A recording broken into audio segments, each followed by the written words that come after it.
On a night when the Chicago wind sliced through the city like an ancient memory snow drifted across, the empty train platform and settled in quiet layers that swallowed sound and light alike, 19-year-old Alara Hayes tightened the straps of her threadbare backpack as she walked home from her late shift at the diner.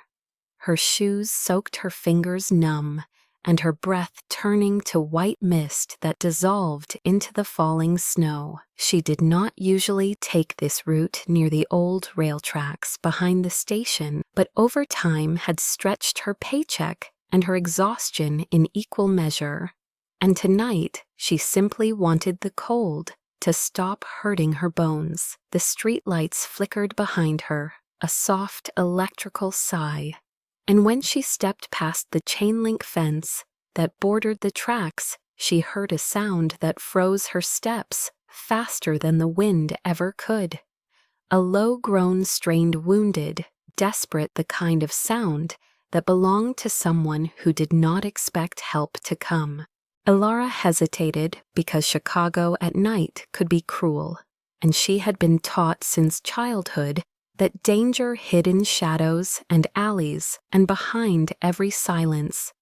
But something inside her pushed her forward, despite the trembling in her hands. She found the source of the groan between two concrete pillars, where a young man lay, half collapsed in the snow. The darkness around him, disturbed by the violent scuffle that had clearly taken place moments before. His breath came out in white clouds that shook with every inhale. His cheek was swollen and split, and blood stained the collar of his coat. His hands trembled, as though even lifting them required a strength he no longer had. Alara crouched beside him and reached out without thinking, her voice breaking in the cold air as she asked if he could hear her. His eyes opened only slightly, revealing a terrified confusion that made him look younger than he probably was. He tried to sit up, but winced with pain and collapsed again. The distant rumble of an approaching train rolled along the tracks, and only then did Alara understand why panic flickered in his half-closed eyes. He was too close to the rail line, far too close, and if she did not move him now, the train would come around the curve and end everything before he could even cry out. Adrenaline surged through her tired limbs. She slid her arms under his shoulders, despite her own bruises, from slipping on ice earlier that day, and she dragged him inch by inch across the freezing ground. The weight nearly overwhelmed her. He was taller than she expected, and heavier too, and her boots slipped against the icy gravel, sending sharp pain up her legs with each frantic pull. But the roar of the train grew louder, a terrible warning echoing through the night, and she refused to let fear decide for her. She gritted her teeth, pulled harder, and finally managed to drag him away from the rails, just as the train burst from the darkness behind them, shrieking through the station in a violent rush that sent a wave of icy air slashing across her face. When the noise faded, the young man looked up at her with wide eyes, still breathless, still shaking. His voice cracked as he whispered a single question. "Why did you save me?" Alara did not fully understand the answer herself. Maybe because she knew what it felt like to have no one.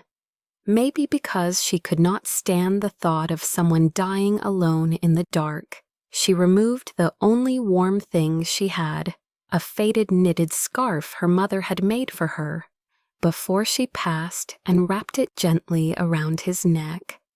She smiled softly, though her lips were trembling, and said that everyone deserved to be saved at least once. He tried to reach out as if he wanted to hold on to her or to speak again, but whatever words lived behind his eyes never found their way out.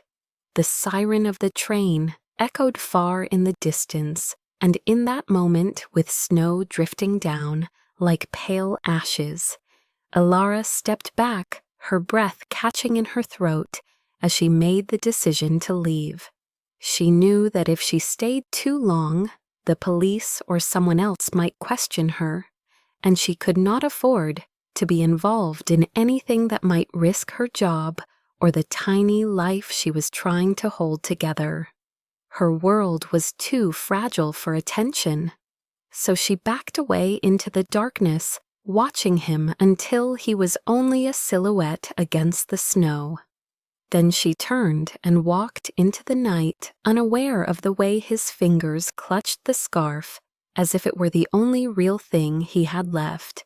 Aidan Crowford, though she did not know his name, and he did not know hers, lay on the frozen ground, with her scarf warming his throat, and a new kind of fire warming the broken parts inside him. In that moment, he made a silent vow that would shape the next 6 years of his life. He swore he would find the girl who saved him. He swore he would repay her kindness, and most of all, he swore he would never forget the way she looked at him, not with fear or pity, but with a quiet courage that had pulled him back from the edge of the tracks and from the edge of despair. As snow continued to fall across Chicago, Aidan whispered words that the wind quickly carried away. "I will find you, no matter how long it takes." 6 years later, the Chicago skyline glittered like a fortress of glass and ambition. Its cold beauty reflected back at the world through the towering structure of Crowford Innovation, where Aidan Crowford now stood at the top floor with the city beneath his feet. A ruthless billionaire with a reputation sharper than the winter winds that once nearly killed him. People who spoke his name did so with an edge of awe and fear, because Aidan had turned a forgotten tech startup into an empire that stretched across the United States, dominating markets with a kind of precision that made competitors tremble, and yet none of them knew that the driving force behind every sleepless night and every brutally decisive business move was not power or wealth, but the memory of a girl who vanished into the snow 6 years ago. The world saw only the coldness that had become his armor, the clipped orders he gave in boardrooms, the emotionless stare that crushed negotiations into submission, and the rare interviews in which he answered questions with a calculated detachment that left reporters unsettled. But alone in his penthouse, he still kept the faded knitted scarf folded carefully inside a locked drawer, the scent long gone, but the weight of it still grounding him in ways nothing else could. His therapist, Dr. Levine, sat across from him now during their mandated quarterly session, observing him with that same calm curiosity she had maintained for years. She asked him once again why he kept chasing acquisitions, why he pushed himself until exhaustion carved shadows beneath his eyes, why he refused to form personal connections. Aidan responded in the same low, even tone he always used. But today his voice softened for a brief moment as he said, "She saved me before I even knew how to save myself." Dr. Levine leaned forward and asked if he had ever considered letting the past rest, letting the memory go, but Aidan's jaw tightened because he had spent 6 years searching 6 years combing through city, surveillance archives, checking missing persons reports, visiting shelters at night, offering anonymous donations just to ask questions, yet the city swallowed her like she had never existed. Every time he found a lead, it slipped away, leaving him with nothing but the scarf and a single fleeting memory of her eyes and the trembling courage in her voice. Meanwhile, on the opposite side of Chicago, in a forgotten corner near the west side, 25-year-old Alara Hayes sat on the curb outside a rundown shelter, hugging her knees for warmth as she tried to quiet the ache of another sleepless night. Life had not been kind since her mother died 2 years earlier, leaving her with medical debt she never could repay, and the cousin who promised to help had instead stolen her savings and disappeared. She bounced between cheap rooms couch surfing with strangers, and in the worst months, sleeping near train stations where the cold burned like an enemy. She had been working temporary jobs whenever they appeared, but the city was harsh on those without proof of address, and harsher still on women alone. A man named Brigg, a familiar danger from her past, had been seen near the shelter, asking about her, which forced her to flee again. She never told anyone that she once saved a boy on the tracks because it felt like a dream. Now something distant and unreal, a moment of kindness swallowed by years of struggle. Sometimes she wondered what happened to him, whether he survived, whether he remembered her at all, though she doubted it because men like him did not remember girls like her. Yet in the Tower of Crowford Innovation, Aidan watched the snow falling through the glass windows of his corner office, with a hollow feeling expanding in his chest. His assistant knocked on the door to inform him of another meeting, another negotiation, another fight for dominance in a market he barely cared about anymore. And though he moved through his schedule with perfect efficiency, his thoughts drifted constantly toward the hope he refused to abandon. 6 years had passed, but the vow he made on that frozen night lived inside him with the same clarity as the moment the train roared past their bodies. He had built systems-funded, data search algorithms, partnered with shelters, all under anonymous subsidiaries to avoid alarming her if she was still out there. He feared that if she ever discovered he was looking for her, she would run, so he searched quietly, obsessively, relentlessly.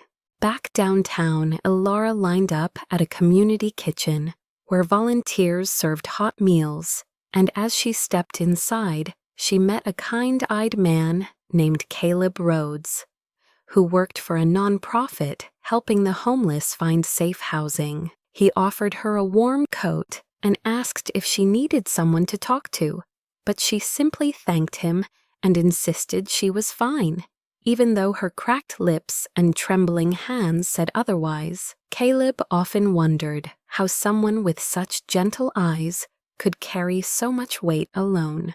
Across the city, Aidan ended his final meeting of the day with a sudden heaviness in his chest. He stared out at the blackened sky where snow was beginning to fall again, as if the past was calling to him.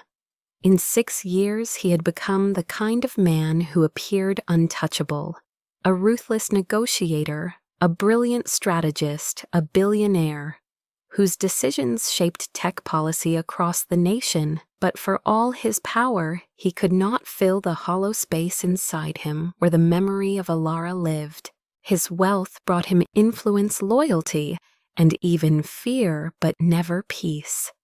He whispered almost silently to himself as he closed his eyes and pressed his palm against the cold glass window. One more night, I will search, one more night. Down in the streets, Alara pulled her coat tighter around herself, unaware that the man she saved had spent 6 years reshaping the world just to find her again, unaware that fate was finally preparing to bring them back into the same storm. The rain came down in brutal sheets that turned the Chicago Loop into a flickering blur of headlights and trembling reflections, as thunder rolled across the skyline like a warning no one cared to interpret. And by 9:30 that night, the streets had thinned into a scatter of umbrellas and hurried footsteps, leaving only those who had nowhere else to go. Alara Hayes was one of them. She kept her head low beneath the hood of her soaked jacket. As she walked along the narrow side street near Dearborn Station, clutching the strap of her worn backpack, while hoping the shelter, 2 blocks away, still had a free cot, the rain seeped through the tears in her shoes until her toes went completely numb, and she whispered to herself that she could endure anything for 1 more week, until she saved enough from her diner shifts to rent a room. But hope felt thin. Tonight stretched too tightly across her shivering bones. When she turned the corner, a sudden shout sliced through the sound of rain, sharp and aggressive, and before she could react, 2 young men stepped out from behind a dumpster, their movements quick and coordinated in that way that told her they had done this before. One grabbed her backpack, the other grabbed her wrist. The panic electrified her body as she tried to pull away, but the cold had numbed her muscles, and her voice cracked uselessly beneath the downpour as she whispered, "Please let go." The taller man tugged harder on her bag, nearly ripping her off balance, and the fear she had been running from for months rose like bile in her throat. She pushed against him, tried to twist free, but the rain blinded her, and her feet slipped on the slick pavement. When she fell to her knees, pain shot up her leg, and the taller one laughed under his hood. Another one stepped forward from the shadows closing in.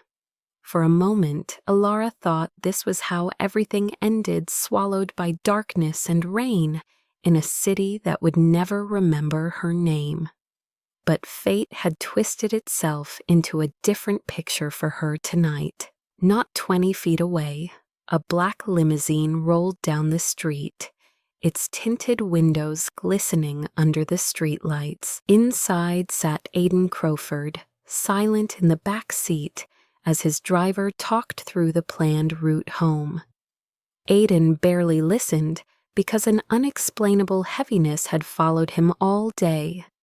The same suffocating ache that always crept in when winter storms approached, reminding him of the night that shaped him. He rubbed the back of his neck, restless watching raindrops distort the city lights. And then he saw her. At first, just a flash of movement, a struggle, a small figure in a threadbare jacket pinned against the alley wall, a man grabbing her, her hood falling back in the rain. That was enough. His voice cut through the limousine like a blade as he ordered Hayden stop the car now, and before the driver fully braked, Aidan had already yanked the door open and stepped into the pouring rain. His security tried to follow, but he held up his hand sharply without looking back and shouted, "Stay in the car." A lifetime of trauma had taught him to fight before fear could take root. As a teenager escaping an abusive father, he had learned self-defense in dirty gyms, run by former cops and street fighters, training until his knuckles bled, turning himself into someone who could survive when no one else would step in. So when his feet hit the pavement tonight, he moved with purposeful precision, his heart pounding not in panic, but in a fierce protective heat he had not felt in years. He approached the group without hesitation, water cascading down his face as he shouted, "Leave her alone." The men turned surprised, and one sneered as he stepped toward Aidan as if testing him. But Aidan did not back away. He shifted his stance, shoulders, angled, weight balanced, and when the first attacker lunged, he intercepted with a swift defensive strike to the wrist, forcing the man to drop Alara's bag. The second swung at him out of panic, but Aidan ducked beneath the wild blow and drove his shoulder into the man's chest, just hard enough to knock him back without causing permanent harm. The third hesitated, uncertainty breaking through his bravado, and Aidan said with icy clarity, "Walk away." The man cursed under his breath, but backed off, pulling his friends with him as they disappeared into the rain-soaked alley. Ilara stayed frozen where she had fallen, her hair plastered to her cheeks, her breath short and frightened. She looked up slowly at the tall figure now kneeling beside her, rain dripping from his dark coat, concern etched across his face, in a way that made her chest twist unexpectedly. She whispered, "Please do not hurt me," her voice barely audible over the storm. Aiden felt something inside him collapse at the sound of her fear. He held both hands up gently, palms open, and said softly, "You are safe now, I promise." He reached out only after she gave the smallest nod. His touch was careful, almost reverent, as he helped her to her feet. When her face lifted fully beneath the streetlight, his breath caught. He knew those eyes. He had seen them in his dreams for 6 years. Every detail rushed back at once. The trembling courage in her voice, the soft warmth of the scarf she wrapped around his neck, the resolve in her expression as she pulled him away from the tracks. He whispered her name in awe, though he did not even realize he said it aloud. "Ilara." She stiffened. "How do you know my name?" Aiden swallowed back the truth because it felt too large, too fragile, too impossible to speak here in the rain. He said quietly, "I will explain soon. Right now, let me get you out of the cold." She looked uncertain, but exhaustion won the battle inside her. So when he offered his coat, she accepted it with shaking hands, pulling it around herself as though it were a shield. He guided her carefully toward the limousine.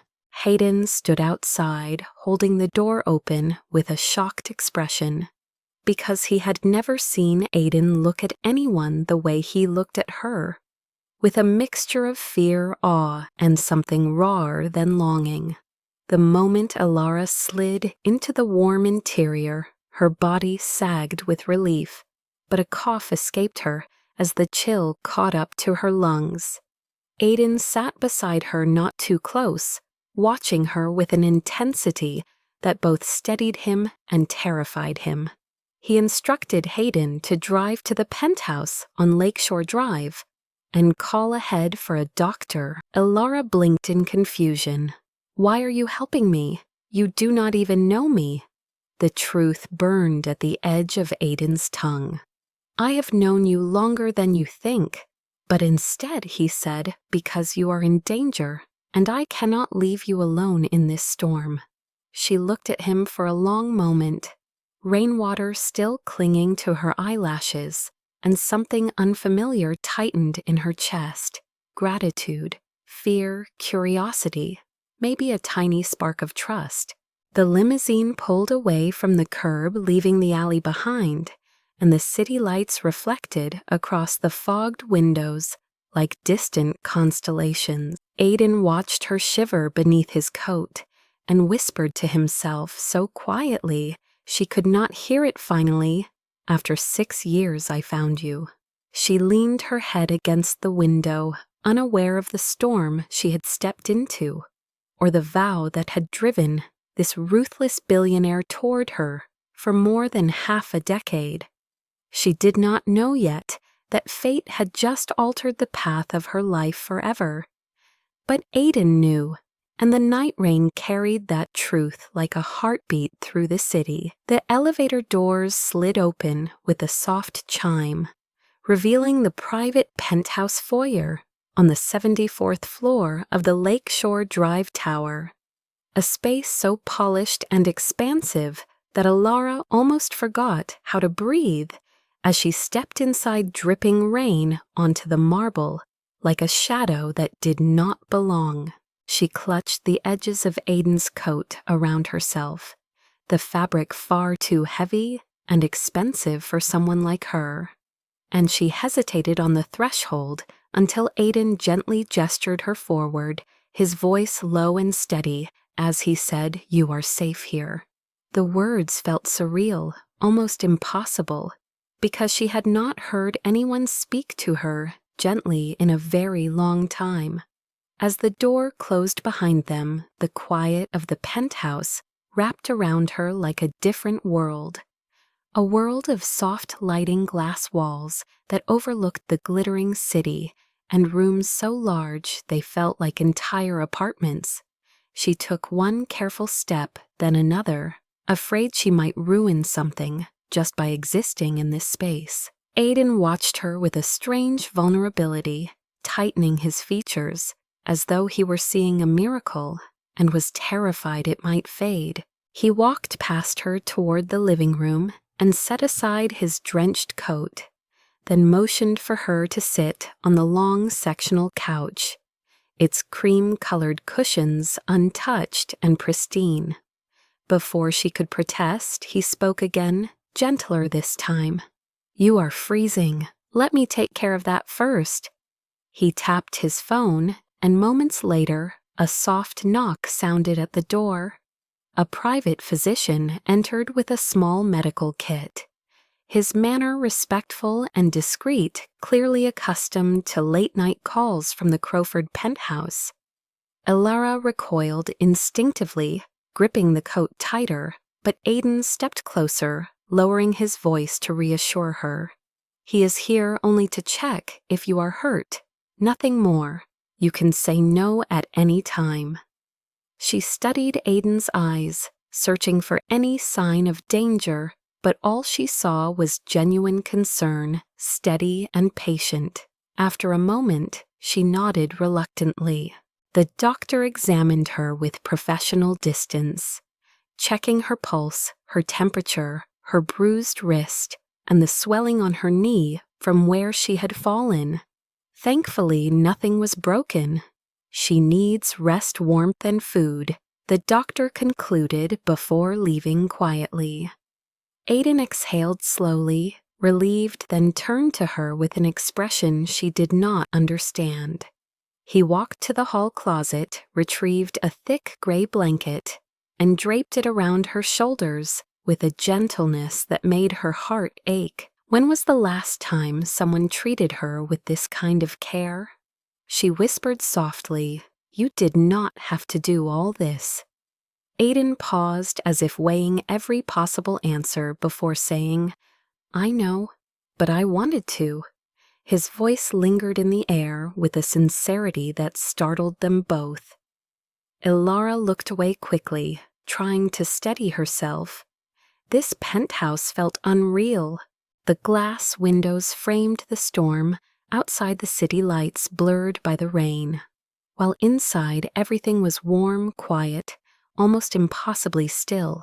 She noticed details she had never seen in real life, like abstract art lining the wall shelves, filled with books arranged with deliberate neatness, and a grand piano near the window that looked untouched, as though no one in this place ever had time for music. She wondered for a moment who lived here when Aiden was not around. Did he ever laugh? Did he ever rest? Did he ever feel something other than the coldness the world claimed he had? Aiden watched her examine the room, and for the first time in years, he felt nervous, unsure whether she saw him or only the intimidating world surrounding him. He cleared his throat. "Are you hungry?"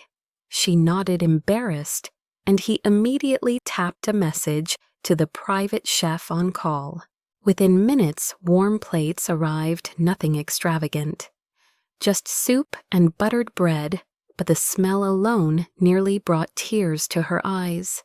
She ate slowly, her hands trembling from exhaustion, while Aiden sat on the other end of the couch, giving her space, but unable to take his eyes off her. After a while, Elara whispered, "I should not stay here. I do not want to be a burden." He shook his head instantly. "You are not even a little." Her gaze drifted toward the window, her voice barely audible. "I just do not want to depend on someone who does not even know me." The truth pressed painfully against Aiden's chest, because he knew her more deeply than she could ever imagine. Yet he could not say that, not yet. Instead, he answered with controlled calm. Then let us make this simple. Stay here tonight. Rest. Warm up. Tomorrow you decide what you want. No pressure, no expectations. Her shoulders loosened slightly, but insecurity flickered in her eyes again when she remembered the man who had been following her in recent months. Her voice was quiet, shaking. He might find me again. He keeps showing up. Aiden froze. Who? She swallowed hard. A man named Brigg. He has been after me since last spring. Aiden's jaw clenched so tightly it hurt. His voice darkened low but controlled. You are not going anywhere near him again. She looked startled by the intensity in his tone. Then she whispered, I wish there was a way to know if he is nearby before he finds me. Aiden hesitated only a second before retrieving a small protective pouch from his desk drawer. Inside was a sleek safety device with a discreet AirTag embedded. He knelt in front of her, holding it out like something fragile and important. If you want, I can place this inside your bag. It only alerts me if something dangerous happens, or if you press the emergency button. Nothing tracks you unless you activate it. It is only for your safety, and only if you agree. She stared at the pouch. The idea scared her. Tracking was sensitive, especially for someone homeless who had spent years avoiding danger by staying invisible. But Aiden's voice was calm, respectful, patient. You have control. Always. I will never check it unless you ask me to. I promise you that. Something in his tone, the quiet sincerity of it, disarmed her. After a long breath, she whispered, Okay, you can put it in my bag. Relief flickered across his face, softening him in a way she had not seen before. He placed the AirTag pouch inside her backpack, gently, almost ceremonially. The moment felt strangely intimate, like he was handing her protection he had wanted to give her for years. Alara hugged the blanket closer around her and finally leaned back, exhaustion pulling at her eyelids. Aiden stood hesitating, as though torn between staying near her and giving her space, then finally said, Your room is down the hall. Take all the time you need. But when she tried to stand, her swollen knee buckled slightly, and Aiden instinctively reached out to steady her, his hand firm around her arm. Their eyes locked. Something warm passed between them. She whispered, Thank you. He replied, Anytime, Alara, her name falling from his lips like something precious. She walked slowly toward the guest bedroom, each step echoing the surreal truth that she was entering the world of a man she barely knew yet somehow trusted. When the door clicked softly behind her, Aiden exhaled shakily, pressing his palms against the marble counter as he closed his eyes. She was here.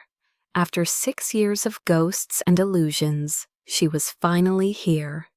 And he would do everything in his power not to lose her again. Morning arrived with a pale gray light, filtering through the penthouse windows, casting long shadows across the living room, where Aiden stood silently with his hands wrapped around a cup of untouched coffee. He had barely slept, his mind replaying the image of Alara curled up on the guest bed, exhausted, fragile, wearing a borrowed hoodie that looked far too big on her small frame. He had spent hours thinking about how easily he could lose her again. If he pushed too hard, said the wrong thing, revealed too much too soon. When Alara finally emerged from the hallway, her hair slightly damp from the shower wearing clean clothes one of the staff had set aside, she paused when she saw him watching her. Aiden straightened instantly, trying to mask the relief that washed over him, but she noticed anyway. She offered a shy, tired smile and whispered morning. He nodded and gestured toward the breakfast spread on the kitchen island, nothing overly luxurious, just scrambled eggs, fruit toast, and tea, because he did not want to overwhelm her. She ate slowly, grateful but awkward, aware that she did not belong in this world of glass walls and city views. After breakfast, she folded her hands nervously and said, "I think I should go." Aiden tensed. "You are not obligated to stay here, but at least let me drive you." She shook her head. "I need to figure things out on my own. I cannot rely on someone like you, someone like me." He echoed, unable to hide the faint hurt in his voice. She looked away. "I mean someone powerful, someone who lives in a world like this. I do not want to get used to it. I do not want to depend on it." Aiden pressed his lips together, trying to respect her boundaries, despite every instinct urging him to protect her. "If that is what you want, I will not stop you. But please be careful." She nodded, picked up her small backpack, and headed toward the elevator. Just before she stepped inside, she turned back, her voice softer. "Thank you for last night. Really." He swallowed hard and nodded once. When the elevator doors closed, Aiden stood frozen, every muscle tense, fighting the urge to chase after her. Meanwhile, Elara stepped onto the street, the cold wind biting at her cheeks. She adjusted her hood and began the long walk toward the bus stop near Monroe. The city felt even harsher after spending one night in warmth. She scolded herself for letting her guard down. A place like that was not meant for her. People like Aiden did not stay in her world. As she waited for the bus, she slipped her hands into her pockets, trying to warm her fingers, when suddenly a rough voice called her name. "Elara." She froze. The blood drained from her face. "Brig."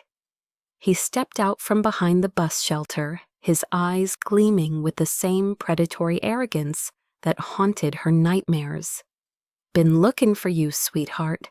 She backed away instinctively, heart pounding. "Leave me alone." He grinned, stepping closer. "You cost me money when you ran last time. You think I forgot." The street was quiet, only a few pedestrians scattered on the sidewalk. Elara tried to dart to the side, but Brig grabbed her arm, squeezing so hard she cried out. She struggled, but he was stronger, and the fear she had tried to bury came roaring back.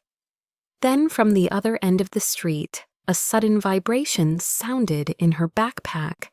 The safety AirTag she had allowed Aiden to place inside yesterday triggered an alert. Across the city, Aiden's phone lit up instantly. Danger reported Elara's AirTag emergency signal activated. His heart seized. For one beat, he could not breathe. Then instinct took over. He grabbed his coat, barked for his head of security, and sprinted to the elevator. The driver barely had time to open the door before Aiden shoved himself inside the car, urgency burning through him like fire. "Do not stop," he ordered sharply. Red lights traffic, nothing mattered. She had agreed to the safety device, which made responding legal and consensual, and Aiden would rather die than ignore it. Within minutes, the car screeched to a halt near the bus stop, where the signal pinned her location. Aiden jumped out before the vehicle fully stopped, sprinting through the wind with a ferocity that startled even his own security. He saw them immediately. Brig gripping Elara's wrist, Elara crying out in pain. Something inside Aiden snapped, not rage but something deeper, primal. Protective, a force he had no words for. He moved, fast-trained muscle memory taking over. "Let her go," he commanded, his voice low but lethal. Brig turned, smirking, until he saw the expression in Aiden's eyes, a cold promise of consequences he could not comprehend. "Mind your business, man. She owes me." Aiden stepped closer, shoulders squared. calculating the angles, the weight, the force. I am giving you one chance. Let her go. Briggs scoffed and shoved Alara aside, lunging at Aiden instead. The fight was brief, but real. Nothing exaggerated, nothing cinematic for show. Aiden used the self-defense techniques drilled into him from years of surviving violence movements, sharp, efficient, controlled. A block, a displacement of weight, a twist, a takedown. Briggs hit the pavement. Aiden's security rushed in, restraining him as Aiden dropped to his knees beside Alara. She was shaking violently, tears mixing with the cold air as she whispered, "I tried. I really tried." His chest ached. He reached out carefully, touching her arm with trembling gentleness. "You did nothing wrong. You hear me? Nothing." She leaned into him, unable to stand her body, collapsing under the weight of fear and adrenaline. Aiden wrapped his arms around her, holding her close as she sobbed quietly into his shoulder. He whispered, "I am here. You are safe. I swear to you, no one will hurt you again." People around them watched, some confused, some curious, some filming with their phones.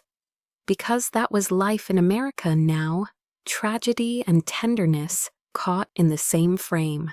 But Aiden did not care. All he cared about was the girl trembling in his arms.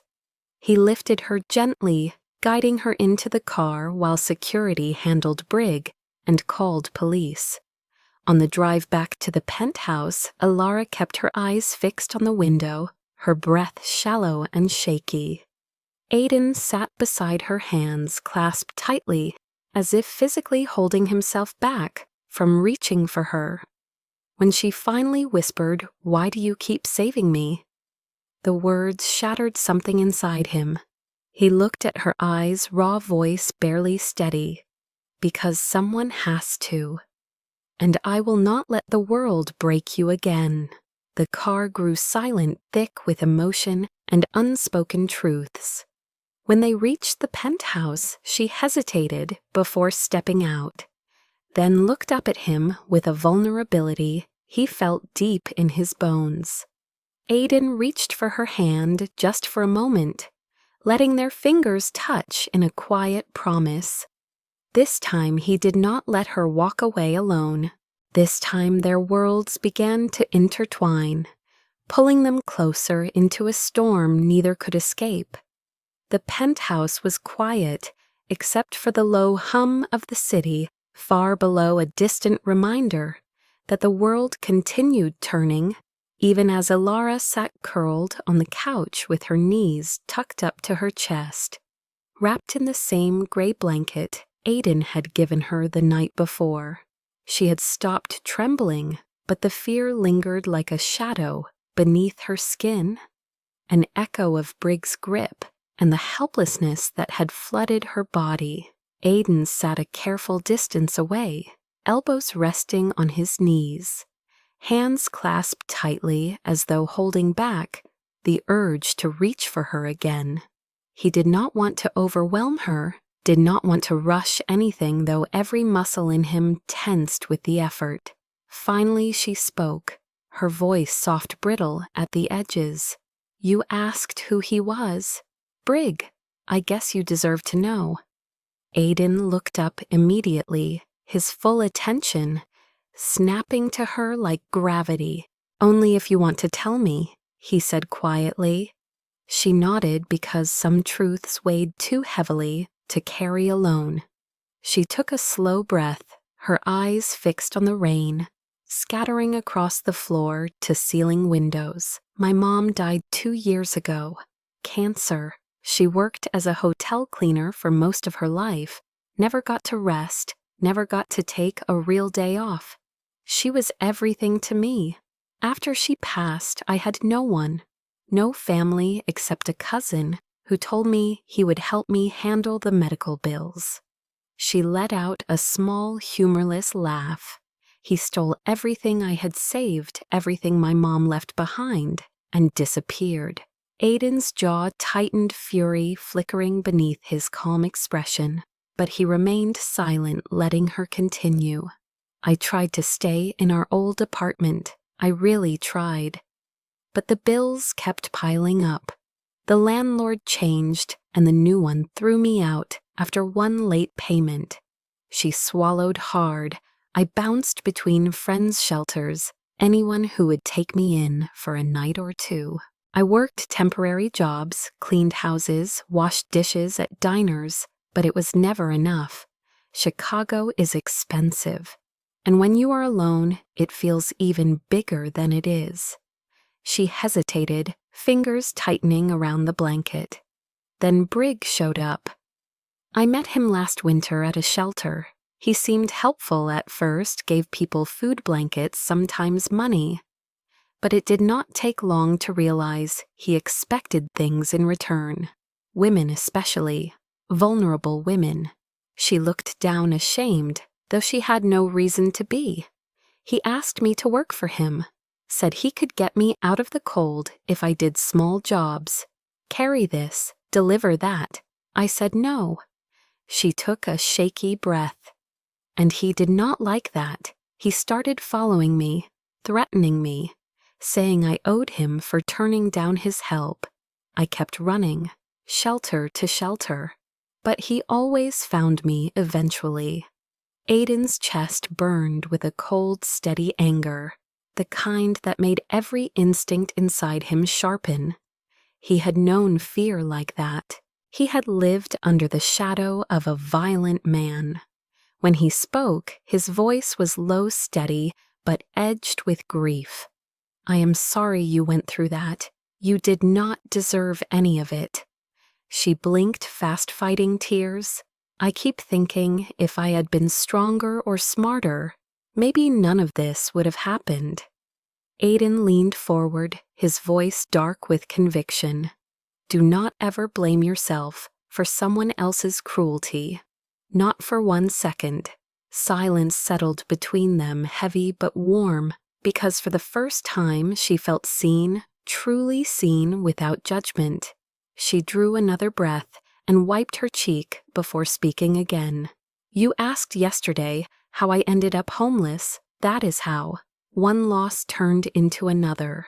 One mistake turned into a storm. And somewhere in that storm, I stopped believing I deserved anything better. Her voice shook as she whispered, I have never told anyone that before. Aiden felt something inside him crack open a pain that did not belong to him, yet felt like his own. He wanted to tell her everything too. The nights he had slept under train bridges after fleeing his abusive father, the bruises he hid beneath hoodies, the meals he skipped to save money, the way her voice had been the first softness in his life. But he held back, not wanting to overwhelm her. Instead, he said quietly, You did not deserve the storm. You deserved help, safety, a home. She looked at him for a long moment, her eyes searching as if trying to decide whether she could trust him with the rest of the pieces inside her. And then another thread of truth slipped free. I did not know where to go this time. The shelters were full. The police did not care. People see a girl on the streets and assume she is there because she messed up. She exhaled shakily. I was tired, so tired.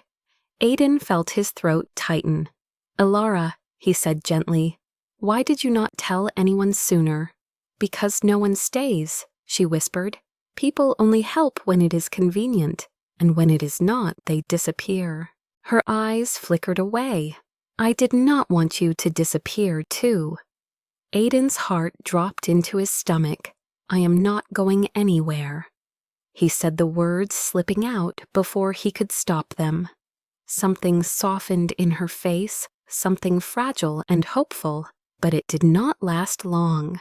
Because then another voice echoed through her mind, the one belonging to reality. She shifted slightly, her tone lower. You live in another world, Aiden. A world where people like me do not exist. I cannot rely on you. You barely know me." He felt the blow like a physical hit, because he did know her more than she could imagine, but he could not reveal that yet, not without risking losing her again. Before he could respond, the intercom chimed. Aiden's assistant announced that Caleb Rhodes from the Homeless Outreach Center was requesting a meeting. Aiden stiffened. Caleb had seen Alara at the bus stop after the rescue and had apparently followed the ambulance to ensure she was safe. Alara sat up straighter. "Caleb is a good man. He has helped me before. Maybe he can help now." The tension inside Aiden sharpened instantly. He did not trust Caleb's intentions, not with Alara, but he could not forbid her from seeing him. When Caleb arrived warm and earnest, Alara lit up with genuine gratitude. He sat across from her, offering resources housing programs a possible job. Aiden remained silent but watchful, every part of him bracing as Caleb gently touched Alara's arm to comfort her. She responded with familiarity, and it twisted something deep inside Aiden's chest. Caleb's eyes flicked toward Aiden with subtle challenge, as if saying, "You may have money, but you cannot take her from her own world." After Caleb left, Alara turned back to Aiden with a soft, conflicted expression. "He wants to help. Maybe I should take the job." Aiden forced his voice to remain even. "If it is what you want, then yes, you should." She nodded, but a quiet sadness hovered behind her eyes, something unspoken pulling them apart. And for the first time since finding her again, Aiden felt the fragile thread between them strain, not breaking, but trembling, because the past she carried and the past he hid were moving closer to colliding, and neither of them knew that the truth waiting beneath both stories would soon break them before it could save them. The next few days unfolded like a fragile truce between two worlds that were never meant to touch, with Alara moving carefully through the penthouse, as though afraid to leave fingerprints on anything, and Aiden watching her from a quiet distance, trying to balance the desperation to protect her with the fear of overwhelming her.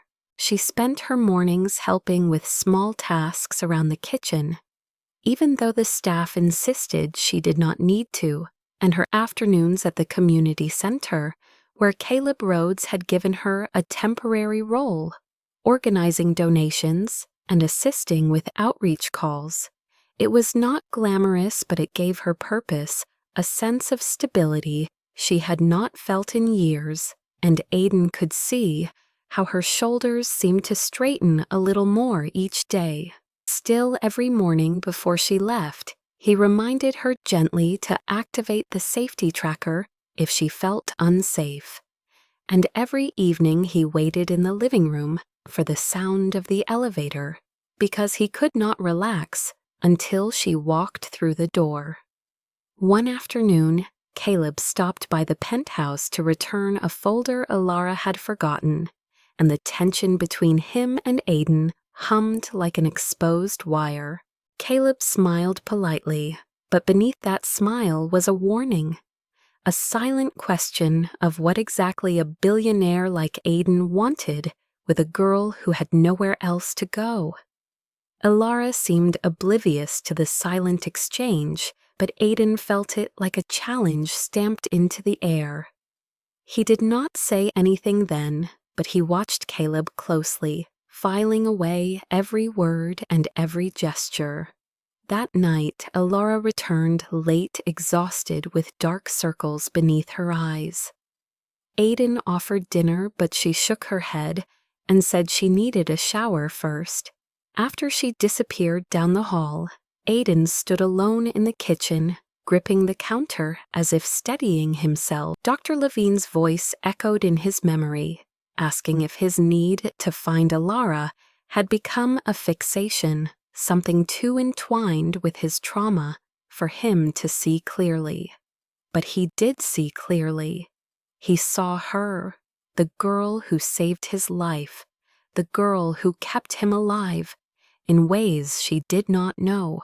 And yet he feared that telling her the truth too soon would push her away forever. Later that night, long after the staff had gone home and the penthouse had settled into soft shadows, Elora came out of the guest bedroom, wearing one of the oversized sweaters Aiden had bought her.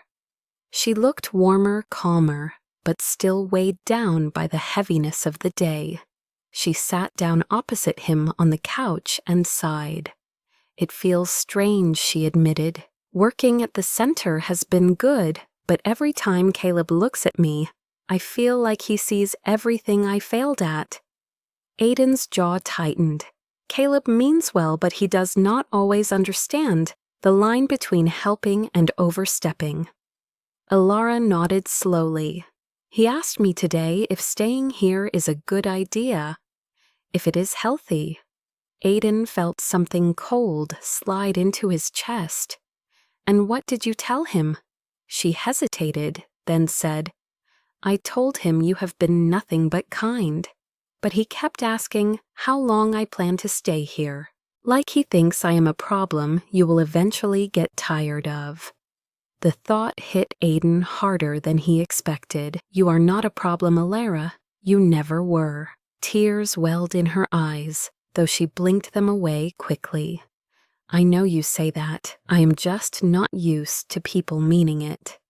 Silence stretched between them, soft but charged with something delicate. Aiden leaned forward slightly, lowering his voice. "If you ever feel uncomfortable about staying here, you can tell me. I will help you get your own place. I want you to feel safe." She looked at him, then really looked at him, as though seeing past the exterior for the first time. "Why do you care so much?" Aiden froze. The question unraveled him because the truth sat on the tip of his tongue like a confession begging to break free. "Because you saved my life," was what he wanted to say. "Because I never stopped looking for you. Because losing you once nearly destroyed me." But instead, he inhaled slowly and said, "Because I know what it feels like to be alone when no one shows up." Something flickered in her eyes, something soft and familiar, and he knew she understood more than she let on. She opened her mouth to speak, but suddenly Aiden's phone vibrated sharply against the table, startling them both. He reached for it, but before he could answer, she stood abruptly. "I should get some sleep," she whispered. "Good night, Aiden." She disappeared down the hallway before he could say anything more. But sleep did not come easily. Hours later, Elora woke to the sound of muffled voices like someone calling from far away. It took her a moment to realize the voice came from the living room. She stepped into the hallway and froze. Aiden stood near the window, his back to her, but his shoulders were tense, his breathing uneven. And then she heard him say her name. Not just say it, plead it. Elora. It was not the way he normally said her name. It was broken in a way that made her chest ache. She took a step closer, then another. Aiden, unaware of her presence, gripped the edge of the window frame. His head bowed as he whispered, "Please, Elora, do not disappear again." Her heart stopped. Again, the word echoed like a drop of ink, spreading through water, darkening everything. She stepped into the room. "Aiden." He turned, sharply startled. His eyes red at the edges. She swallowed, her voice trembling. "What did you mean?" Again. Aiden's breath caught. He opened his mouth, searching for words, but nothing came. Panic flickered in his eyes. Elora stepped closer, her voice pleading now. "How do you know my name from before we met? Why were you calling it like that?" Aiden closed his eyes, pain etched into every line of his face. He wanted to tell her, He wanted to give her the truth she deserved. But fear gripped him like a vice, fear that she would think he had followed her or obsessed over her, fear that she would leave. So he whispered the only thing he could force out. "It is not what you think." She shook her head, frustration rising. "Then tell me what it is, Aiden. Tell me the truth." The silence that followed felt heavy enough to crush the room. After a long moment, Aiden whispered, "I cannot. Not yet." Elara's expression shattered. Her voice broke as she whispered, "I thought maybe you were different." She turned away before he could stop her. Aiden reached out, but his hand froze inches from her arm. "Elara, please." She did not look back. She walked to her room and closed the door, the quiet click sounding louder than any slam. Aiden stood alone in the dim light, his chest hollow, his heartbeat unsteady. He pressed a hand to his eyes, regret twisting through him. The truth had almost come out. And he had almost lost her because he could not speak it. But tomorrow, he realized, tomorrow the truth would not stay buried. Not with the scarf still hidden in his office drawer, not with fate closing in, and not with the past refusing to let either of them go. Morning came with a pale gold light that slipped through the floor to ceiling windows, brushing gently across the penthouse as though trying to soften the tension that had settled overnight. But Elara woke feeling heavier than she had in months. Sleep had not helped. Her mind kept replaying Aiden's broken whisper from the night before, the way he said her name, like someone begging a ghost to stay the way he froze. When she asked what again meant, she had felt something real growing between them, something delicate and terrifying and warm. And now there was a wall between them, made of secrets she did not understand. After dressing in silence, she stepped into the living room, expecting to find Aiden at the counter with his morning coffee. But the space was empty, the cup untouched, the air too still. A knot formed in her stomach. She wandered aimlessly through the penthouse, trying to shake the feeling of being lost inside a place that was not hers. At last, she reached the hallway leading to Aiden's private office. The door was ajar, something that had never happened before. She hesitated, telling herself she should not intrude, but something in her chest urged her forward, a pull she could not explain. Inside the office, morning sunlight streamed across sleek black desks, shelves lined with awards and hand-drawn sketches framed on the walls, designs for early tech prototypes Aiden had built in his teenage years before the world ever knew his name. But her attention drifted to the large oak desk near the window, where a drawer sat half open, as if someone had rifled through it in a hurry. She did not mean to look, she only meant to close it, but her fingers brushed something soft, inside something oddly familiar. And then she froze. The scarf, her scarf, the red and cream knitted scarf she had wrapped around the neck of a trembling boy 6 years ago near the rail tracks. The same scarf she had not seen since that night, the same scarf she assumed had been lost forever. Her breath caught painfully in her throat. She lifted it slowly, almost reverently, the fabric worn thin in places but unmistakable. Her hands began to shake so violently she had to steady herself against the desk. It was impossible. It made no sense, unless her heart slammed against her ribs as the truth crashed through her like a tidal wave. Aiden was the boy she had saved, the boy who vanished before she could even ask his name, the boy who had looked at her with terrified eyes as she pulled him from the tracks, a train screaming past them like death itself. The scarf fell from her trembling fingers and landed softly on the desk. She backed away as tears blurred her vision. Why had he not told her? Why had he kept something so important hidden? Aiden appeared in the doorway at that exact moment, breathless as though he had rushed back. The second he realized the drawer was open, his eyes went straight to the scarf, then to her, and in that instant, the truth spilled into the space between them without a single word. Alara whispered, voice breaking, "It was you." Aiden swallowed hard, his chest rising and falling in uneven breaths. "Alara, I can explain." She stared at him, hurt crackling through her like electricity. "Explain what? That you have known me all along? That you have been lying to me? That you looked me in the eyes and still pretended we were strangers?" His face twisted with pain. "I never lied. I just did not tell you." "Do you hear yourself?" she whispered, voice raw. "That is the same thing." He took a step toward her, hands slightly raised, as if approaching a frightened animal he did not want to startle. "I wanted to tell you. I tried. Every day I wanted to. But I was afraid you would think I had been looking for you in some obsessive way, that you would run." She shook her head, tears spilling freely now. "You should have trusted me with the truth." Her voice cracked.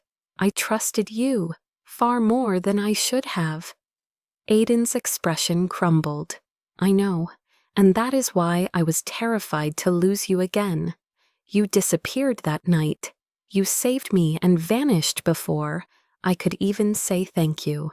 She took a shaky breath and whispered, "I left because I was scared." He nodded, voice trembling. "I know, I was scared too. And when I became who I am now, when I finally had the power to change my life, all I wanted was to find you and tell you how much you saved me." She pressed her palms to her eyes. 6 years, Aiden. You searched for me for 6 years and did not tell me. That is not protection. That is hiding. I thought you were different. Aiden's voice broke with quiet desperation. "I am different because of you, but I am not good at this. I have never cared about anyone like this before. I am learning, and I make mistakes." She shook her head, stepping back when he reached for her. He froze. "Alara, please." She could barely speak. "I cannot be here right now. I cannot breathe in this place." He closed his eyes in agony, but he forced himself to nod. "If you need space, I will give you space. Just please stay somewhere safe. You do not have to stay with me, but do not disappear again." She grabbed her backpack with shaking hands. "Do not worry. You will not have to worry about me anymore." His voice was low, pleading. "That is not what I meant." But she was already walking past him, already wiping tears with the back of her hand, already trying not to break down in front of him again. Aiden followed her to the front door but did not touch her, did not try to stop her, did not dare push her further away. He simply stood there, his voice shattering as he whispered, "Alara, please come back." She did not look back. She stepped into the elevator, her vision blurred, and the doors slid shut between them like a final sentence. Aiden stood motionless long after she left, the scarf still lying on the desk behind him, like a ghost from a past that refused to stay buried. He pressed a hand against the elevator's cold steel, whispering what he had never said out loud. "You saved my life once. I wanted to save yours too." But his words were drowned by silence, and far below, Alara walked into a city that suddenly felt too big, too cruel, too full of truths she did not know how to hold. She had found the scarf. She had found the truth, but she had also lost the one person who made her feel safe. The wind cut through Chicago like a blade. As Alara stepped out of the tower, tears still burning her eyes, the world around her blurring into streaks of movement and noise. She did not know where she was going, only that she needed to get away from the penthouse that suddenly felt like a gilded cage full of promises she could no longer believe. Every step felt heavier, every breath tighter, as she replayed the moment she found the scarf, the way Aiden's face twisted with guilt, the way her heart cracked when she realized the truth he had hidden from her for 6 long years. She kept walking until the city thinned into quieter streets. Near the river, the sky darkening with clouds that threatened another storm. She found a bench beneath a flickering streetlight and sat there with her backpack clutched to her chest, trying to steady her breath. She told herself this pain was temporary, that she had survived worse, but it felt different this time, deeper, sharper, because she had let herself believe someone finally cared. Meanwhile, in the penthouse, Aiden moved like a man, drowning hands shaking as he paced the floor, every instinct screaming to run after her. But he forced himself to stop, because chasing her now would only make everything worse. His head of security, Mason, stepped forward and asked if they should track her using this safety device, but Aiden's voice cracked as he said no. She chose to leave. I will not violate that. He ran a shaky hand through his hair. But stay on alert in case she activates the emergency signal. Hours passed each minute, grinding painfully against the next. Meanwhile, the internet churned with its own storm.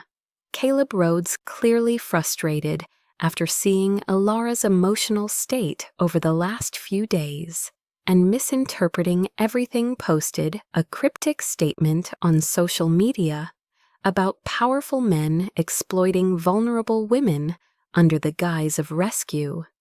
And though he never mentioned Aiden's name directly, the implication was clear. Blogs picked it up, anonymous accounts speculated, reporters sniffed for a scandal. The word spread like wildfire through Chicago's gossip circuits. Billionaire preys on homeless woman. Billionaire offers shelter with strings attached. Billionaire crosses ethical lines. Aiden saw the posts only when Mason rushed in hours later. Sir, we have a problem, a big one. Aiden skimmed the headlines, jaw tightening, eyes darkening. He did not care about his reputation, but these rumors would reach Alara, poisoning everything she still believed about him. Before he could respond, Mason's phone buzzed sharply. He checked it, and his face drained. We have an alert, the emergency signal. Aiden's blood froze. Where? Mason showed the tracker's location, an abandoned warehouse, near the river, a place known for drug drops and gang meetings. Aiden felt a cold, violent clarity wash over him. He did not hesitate. Call the police? But I am not waiting for them. Mason nodded without argument and grabbed his tactical coat. Within minutes, they were in the SUV speeding through the city, with sirens echoing somewhere in the distance as police tried to locate burner phone signals the kidnappers were using, delaying response and making everything infinitely more dangerous. Inside the warehouse, Alara woke, tied to a metal chair, her wrists burning against the ropes. Pain shooting through her shoulder where someone had shoved her to the floor earlier. Her head throbbed. The air smelled of rust and gasoline. Briggs stood in front of her with 2 other men she did not recognize.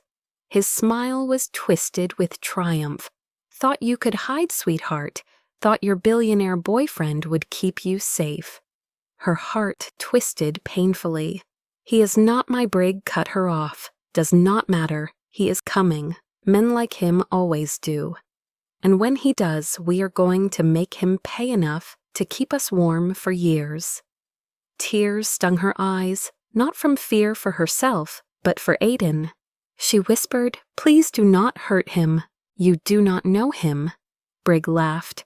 "Oh, I know enough. Rich, temper, dangerous, the perfect target." She pulled against the ropes until they cut deeper into her skin. "He did not do anything wrong. He was trying to help me." Brig grabbed her chin roughly. "And that is exactly why he is going to pay." Outside, Aiden's SUV skidded to a stop on the gravel road. Rain began to fall again, cold, sharp needles slicing through the dark. Police sirens could be heard miles away, too far to help in time. Aiden stepped out, adrenaline burning through him. Every memory of fear and violence from his youth, sharpening his instincts into something lethal. Mason whispered, "We move fast. You stay behind me." Aiden shook his head. "No, I'm going first." Before Mason could argue, a muffled scream echoed from inside the warehouse. "Ilara!" Aiden ran. He crashed through the side door with Mason close behind, metal groaning under the impact. The warehouse exploded into chaos. Brig spun toward the noise, just as Aiden launched himself forward, tackling him away from Ilara. They hit the concrete hard. Brig swung first wild and sloppy, but Aiden blocked it with practiced precision, striking back with controlled force from years of self-defense training he had buried but never forgotten. Anger surged through him, not blind rage, but something far more focused. He fought not to destroy, but to protect. Mason grabbed the second attacker, taking him down with a sharp twist, and restrained him. The third man fled toward the exit, but was intercepted by police, rushing in from the opposite side. Aiden pinned Brig with his knee chest, heaving rainwater dripping from his hair. "If you ever come near her again, I swear," Brig spat blood and hissed, "you care about her way too much. And that is your weakness." Aiden's jaw clenched so hard he tasted blood. He stood abruptly and rushed to Ilara. She was trembling violently, eyes wide and unfocused. He knelt in front of her, hands gentle, as he cut through the ropes with a knife Mason handed him. Ilara collapsed forward, and Aiden caught her before she hit the ground. Hey, it is me. You are okay. You are safe now." She clung to him fiercely, sobbing into his shoulder as adrenaline crashed out of her system. Her voice cracked with anguish. "Why did you come? It is too dangerous." His voice shook. "Because I would die before letting anything happen to you." She pulled back just enough to look at him, pain and love and confusion swirling in her eyes. "Then why did you hide the truth?" He swallowed hard. "Because I was afraid losing you would hurt more than anything else." She cried harder, shaking her head. "You should have trusted me." Aiden cupped her face gently. "I know, and I will spend the rest of my life proving you can." Police lights flashed red and blue through the broken warehouse door as officers moved through the scene, cuffing the attackers securing the area. Aiden wrapped his coat around Ilara's shoulders and lifted her into his arms. Outside, the rain poured soft but heavy, each drop warm against her cold skin. She buried her face in his chest, exhausted. Aiden held her tightly, whispering brokenly, "I have been searching for you for 6 years, every damn day." She let out a trembling breath, eyes closing. "Then why did you hide it from me?" Aiden's voice cracked in a way she had never heard. "Because I was afraid you would run before I could tell you how much you mean to me." The truth hung between them, raw and undeniable, as police and sirens and rain faded into background noise. Aiden held her like she was the only thing left in the world that mattered because she was. And for the first time since she left his penthouse, Alara held him back, not because she needed saving, but because she finally understood he had never stopped trying to save himself either. Snow fell softly over Chicago the night everything quietly changed, drifting down in pale, delicate flakes that blanketed the city, with the same hush that follows a long storm finally losing strength. Aiden stood at the window of the penthouse, watching the snow swirl through the glow of the streetlights far below, his hand resting against the cool glass as he waited for Alara to wake from the deep sleep she had slipped into. Hours earlier, exhausted from the trauma, the rescue, the crushing swirl of emotions that had nearly torn them apart. She lay in the guest bedroom, wrapped in warm blankets, a soft rise and fall in her breathing, her face peaceful for the first time in days. Aiden checked on her every 30 minutes, unable to stop himself, each glance striking him with the same realization he had felt in the warehouse when she clung to him as though anchoring him back to life. He had almost lost her, twice, and the idea of that reality still hollowed him out with fear.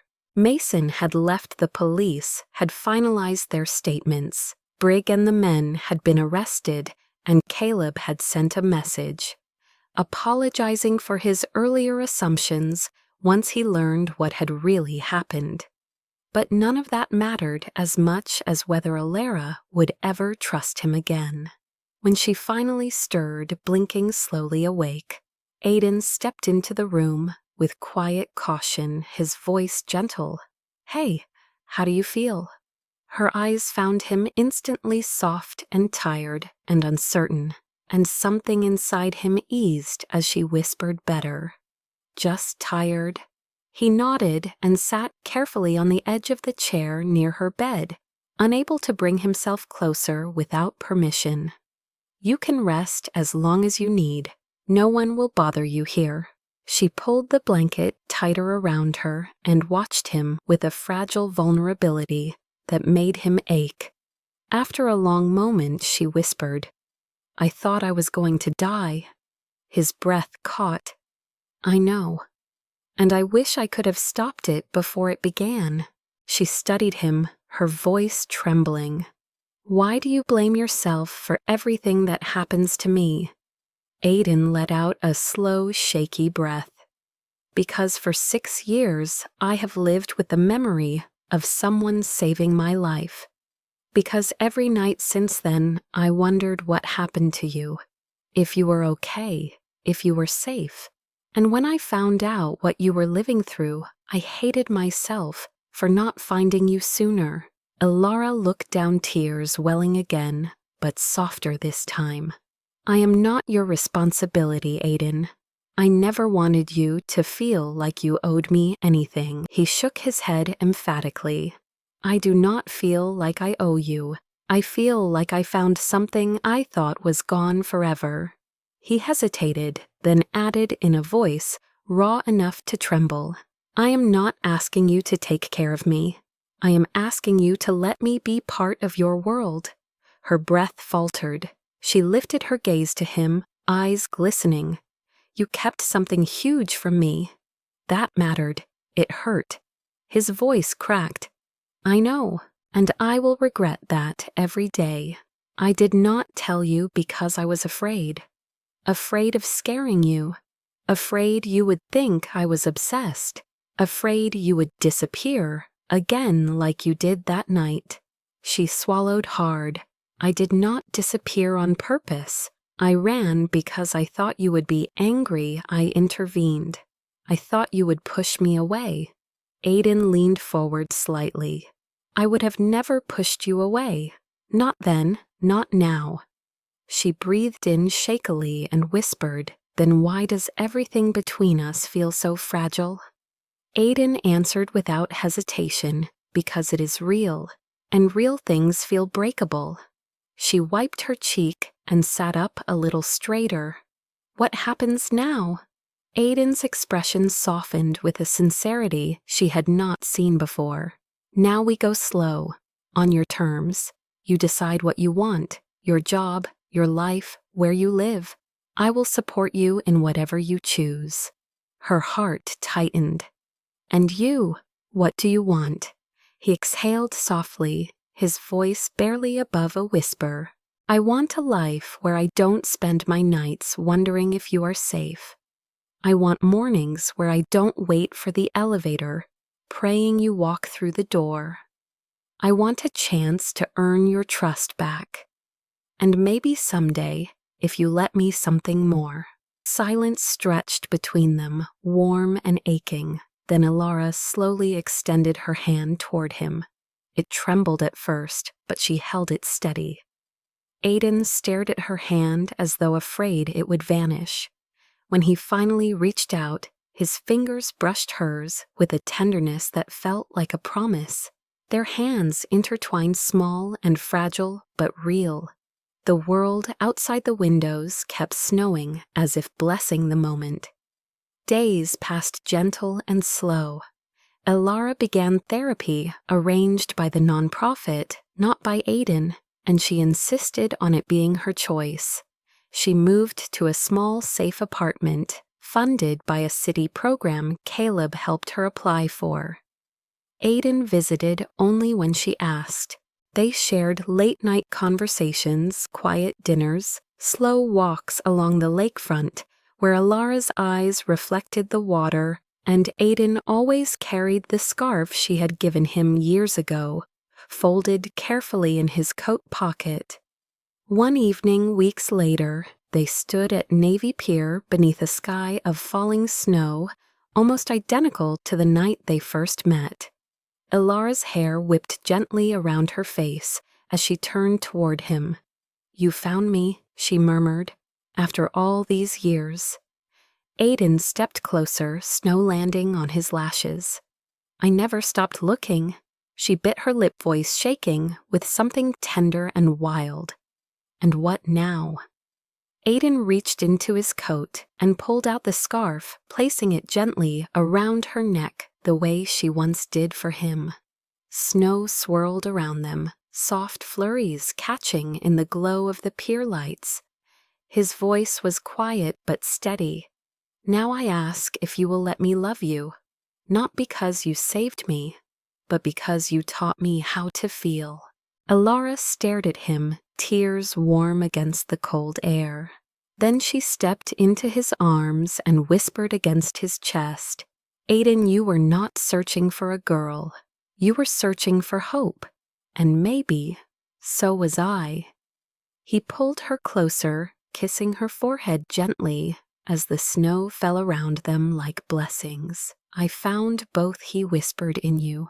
They stood like that, wrapped in each other, the city glowing around them. Two souls who had survived storms and secrets finally finding something worth holding on to. And in that moment, the ruthless billionaire was no longer ruthless. The homeless girl was no longer lost. And together they stepped into a future softer than snow and stronger than fear. A future shaped not by the night she saved him, but by the life they chose to build after. If you are still here, breathing a little deeper after their journey, holding your chest the way we all do when a story hits, somewhere soft and hidden, then take a moment with me now, because their ending is only the beginning of something bigger. Something that belongs to all of us watching from our own corners of the world.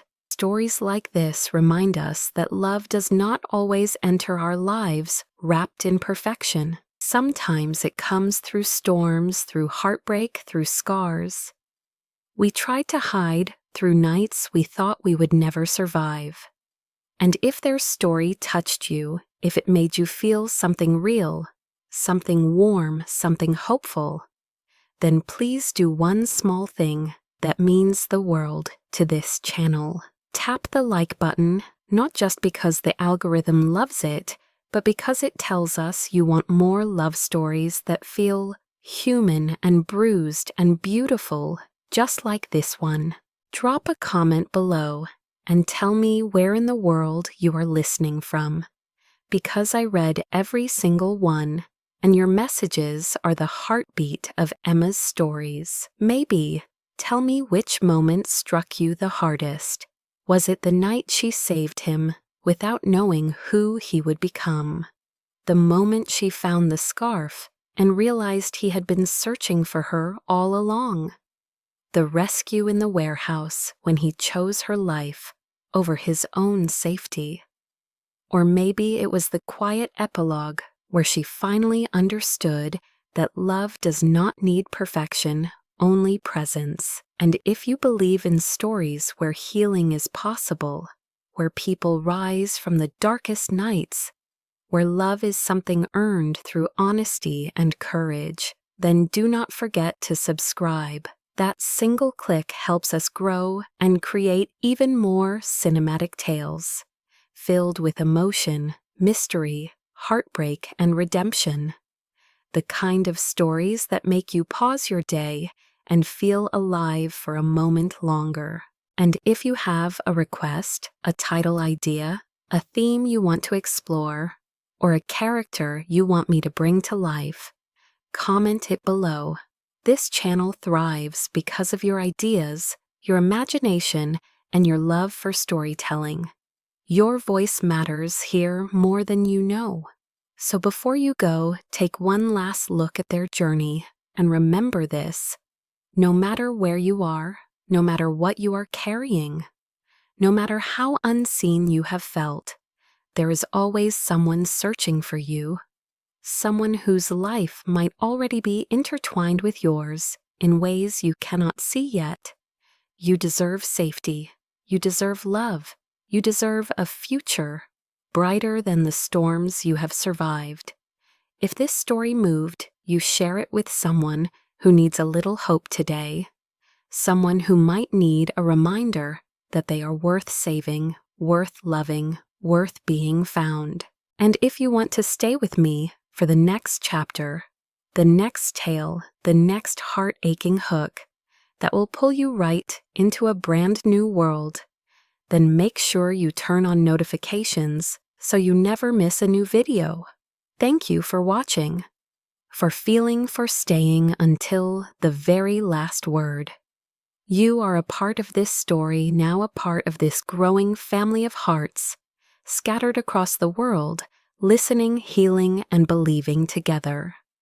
Until the next story, remember this truth that carried Alara and Aiden through every storm: hope is never lost. It just waits for the moment you are brave enough to reach for it again.